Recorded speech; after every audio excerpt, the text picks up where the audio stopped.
सदर तेलंगाना जागृति कल्वा कुंटला कविता ने ईद उल फित्र के पूर्व मसरत मौके पर रियासत के तमाम मुसलमान भाइयों और बहनों को दिली मुबारकबाद पेश की हैं। अपने तहनीती पैगाम में उन्होंने कहा कि रमज़ान उल मुबारक एक निहायत बाबरकत महीना है जिसमें इंसान सब्र, बर्दाश्त, दूसरों का ख्याल रखने और ज़रूरतमंदों की मदद करने जैसे आला इक़दार सीखता है।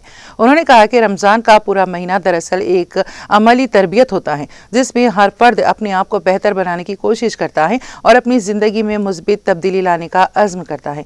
कल्वा कुंटला कविता ने दुआ की कि ईद उल फित्र का ये मुबारक मौका तमाम लोगों की जिंदगियों में खुशी, अमन, रहमत, बरकत और खुशहाली लेकर आए और रियासत में भाईचारा और हम आहंगी को फरोग मिले।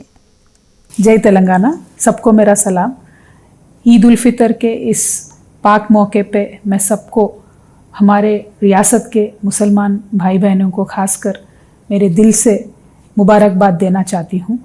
पूरे इस महीने में, हमारा इस रमज़ान महीने में हम सब ने सब्र, बर्दाश्त, दूसरे लोगों को दर्द को पहचानना, दूसरे लोगों का मदद करना, ये सारी चीज़ों के ऊपर हमने गौर किया है और एक तरीके से ये तरबियत है हमारे लिए कि हम अपने आप को एक बेहतर इंसान कैसे बना पाएंगे।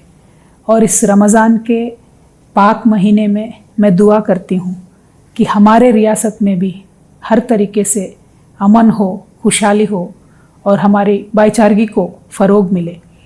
इसके साथों साथ मैं ये भी दुआ करती हूँ कि हमारे आप सबके घर में सुकून हो, रहमत हो और बरकत हो। Thank you. जय तेलंगाना।